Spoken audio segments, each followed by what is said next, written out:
It's the radio guy, Mike Prince. Man, I'm having a stormy Monday right about now, but we'll talk about that a little bit later on. You can join me on social media handles at Instagram, Facebook, and Twitter at The Mike Prince Show. The YouTube channel is Open Mic Broadcast Network.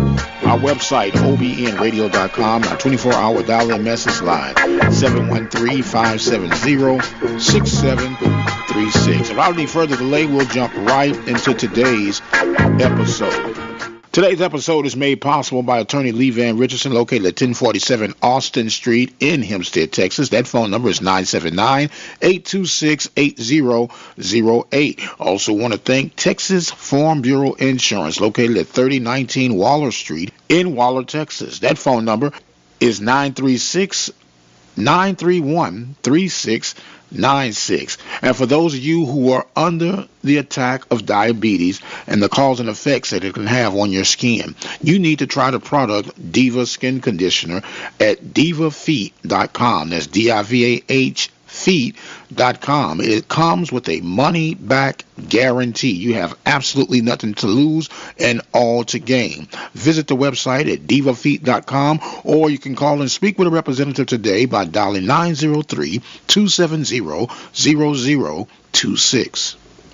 Well, my Panthers lose 37-17. My Steelers get pummeled 33-3. But it's still all good.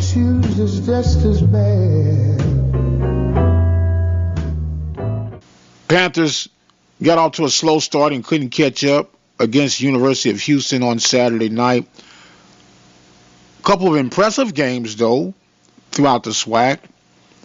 Mississippi Valley, I know you don't get moral victory, but, man, they had that one all the way to the end. We'll hear that in a report later on throughout this show. And Grambling showed up against Louisiana Tech.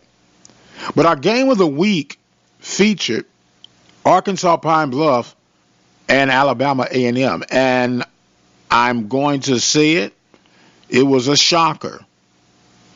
Alabama A&M could not answer the call of the Golden Lions, losing by the score of 52-34. We were scheduled on last night. For those who are not aware, we do a live show on Sunday nights, simply called the Sports Report Live. And we had Duane Lewis, who is an associate, I want to get it right, an associate athletic director for the Golden Lions. He was scheduled to be on last night, but we had some programming challenges, so we're going to hear his interview about the recap of the Pine-Bluff game. Don't forget, you can check us out live on Sundays, 9 p.m. Central Standard Time. We'll now hear what Duane Lewis has to say about the surging Golden Lions. He made his name in this conference as a defensive coordinator at Alcorn. He's calling the defense, so he's making all the decisions on that back in his comfort zone, and our guys are playing with that confidence, understanding the why now behind the what. We're talking right now with Deacon Duane Lewis. And, man, I'm going to ask you again what that special title is. You said Senior Vice President of Athletics, right? Senior Associate Athletic Director. See, it's too many adjectives in there. But you get the huge win, 52 points scored against Alabama A&M. And we spoke earlier, what is it that makes Cedric Thomas the right fit for Pine-Bluff? He is Pine-Bluff through and through. He talked earlier this offseason and in fall camp about how UAPB changed his life from a standpoint that not only changed his life, but saved his life. Coming out of junior college, the mindset at that time with his experience was every man for himself. Do what you got to do to get your D1 scholarship to move on as a junior. And coming here to Pine-Bluff, he's talked about how coaches, administrators, even cafeteria workers, teachers, talking about the team concept, introduced spirituality to him, and that really changed his life. It saved his life. His wife is from here. They have a phenomenal family. He knows what this institution, this community, this city did for him. He's trying to instill that now in these young men beyond just the X's and O's on the football field, but the X's and O's of life. and he is excited about being the head coach of his alma mater. He wears that every day with that energy and enthusiasm. He gives them tough love. He loves them at the end of practice, getting them to understand the bigger picture beyond just the rectangle of football. Absolutely. And when I'm hearing the story of a Cedric Thomas, I hear the story of a Mike Prince. I hear the story of a Duane Lewis. We're all SWAC products. And this institution, or should I say this conference, has changed our lives for the betterment. I would have to agree. We've been around. We got our SWAC hours well beneath us. And it's just something unique about this conference. We're going into the celebration of the 100th year in 2020 that you can't measure it with any other conference. And if people have to ask what it's about, they'll never really get what it's about being involved with the SWAC. They'll never get it, because it's a lifelong decision. It's not just a 4 or 5 year decision as a student athlete or a student, or being involved in student groups and get your degree and have a good life. No, it's a family atmosphere that it's communal, that you come in with other freshmen, or you come in with other JUCOs and newcomers, and you form a bond because you're all going through the same challenges, to the point where each school had its own challenges in terms of registration, in terms of housing, but that's our experience. And those things get you ready for the real world. When challenges in the real world come up, you're not fazed as much, because intentionally or unintentionally, your college experience of trying to get classes or housing or meal cards, things of that nature, teach you patience and perseverance that you will need in the real world. So it really becomes a 40-year decision when you go to an HBCU. Absolutely, absolutely. We're speaking again with Duane Lewis, Pine-Bluff, Arkansas Golden Lions. For lack of a better word, just kind of handled the Bulldogs this past weekend, 52-34. And if you allow me to say this, the score is not even close, as it would indicate from the actual results of the game. Would you agree with that? I would. At one point, we were led by 31 points in that game, and certainly between the mid-second quarter and mid-third quarter, scored touchdowns on 4 straight drives. And it was a combination of the offense playing well, we strengthened the defense, strengthened the special teams, really a total team effort in that win last night, and great to get off in conference play to a great start with the road win. Well, you get the road win. Now the next opponent will be the Langston Tigers. You'll be hosting them. What do you see as some of the key points for you guys having the victory for the second consecutive week? You got to stay focused. Langston's going to come in. They're one of the top teams in the NAI, ranked in the top 25. They're going to come in looking to have something to prove and get a win here. We've got to be locked in on the assignments for this week. Got to tune out the excitement of Saturday's win. While important, we got to remember how we got to the win on Saturday night, how we got to 9-15 on Saturday night by doing all the little things this week, staying focused, being very disciplined, and attention to detail against a quality team coming in to Simmons Bank Field on Saturday night. Absolutely. It's going to be packed. Now, before we close out on here, man, I know you're stressed for time and you're dealing with some things, and I appreciate you making your way with us on this evening. Explain the new deal that you guys have for Golden Lion Athletics as far as broadcasts are going. We're excited to be able to partner with a local radio station in Pine-Bluff to carry pretty much all of our programming with football games, basketball, baseball, and some softball games, in addition to our coaches show, which debuts on Monday night. And also we have partnered with Cox Sports Television, and they will televise the radio version of our coaches show starting Wednesday of this week. So we're excited about the new exposure for our student athletes and for our university and what it could mean going forward, not just for athletics, but our entire campus community. Okay, and for people to listen to the broadcast by way online, what would be the best way to do that? UAPBLionsRoar.com/live, LIVE. One more time for the people that are slow like me. UAPBLionsRoar.com/live, LIVE.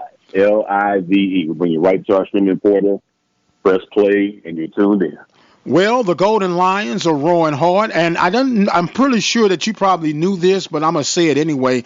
The only team to win out of the West this week were the Golden Lions. Go ahead and figure that one out. Any last words and comments, Deacon, before we shut this segment down?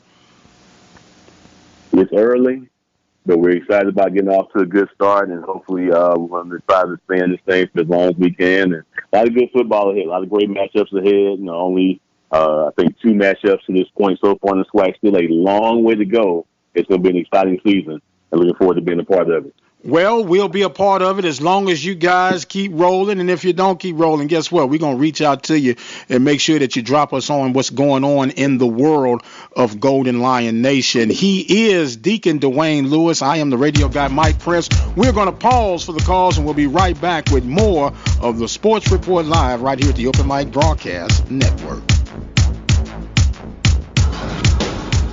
Houston, AP. Derek King threw for a touchdown and ran for 2 more scores as Houston beat Prairie View 37-17 on Saturday night. King was 15 of 26 passing for 139 yards for the Cougars. Kyle Porter ran for 120 yards and a touchdown on 19 carries.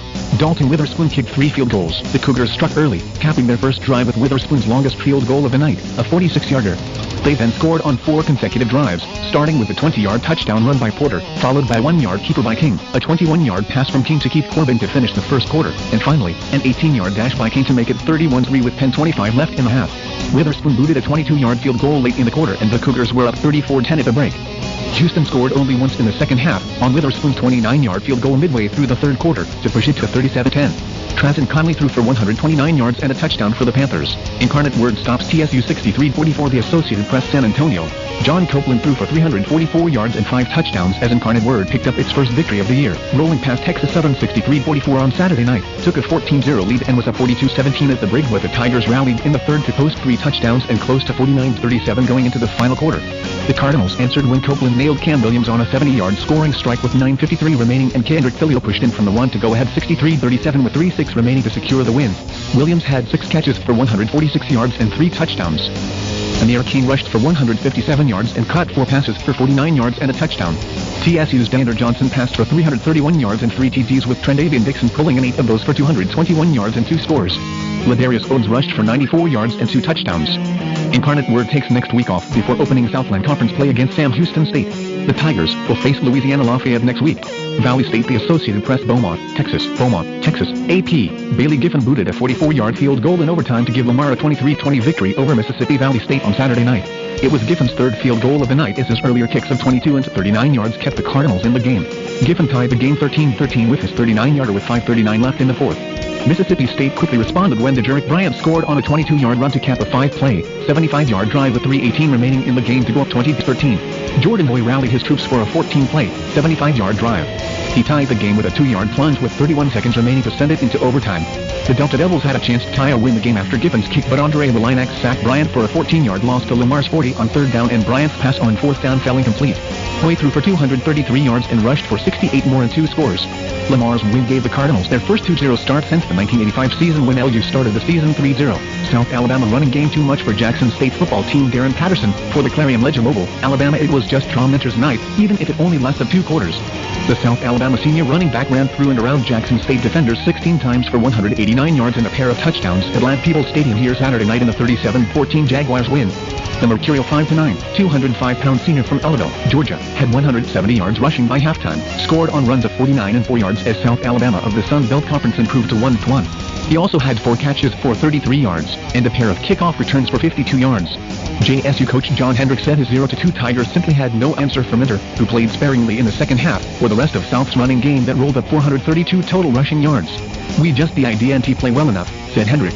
When you play a defense like ours, we do a lot of movement and we've got to close stuff out. We the IDNT do a good enough job of closing stuff out and making sure we make the ball go to our backside arm without too many things to hit us on the front side.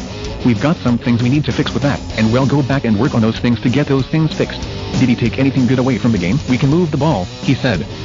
We've got a good offense and we've got a defense that can stop people. The Tigers had 265 yards of total offense, including 142 yards rushing, led by Kayshawn Harper with 10 carries for 76 yards. Quarterback Derek Ponder finished 15 of 26 for 123 yards with 1 TD and an interception. Fire a good football team, and we knew it was going to be tough, said Ponder. We did some good things tonight, but as the quarterback IDNT do enough for us to win. The Jags clicked off an 8-play, 80-yard drive to get the scoring started in the first quarter, capped by quarterback Cephas Johnson's 1-yard run.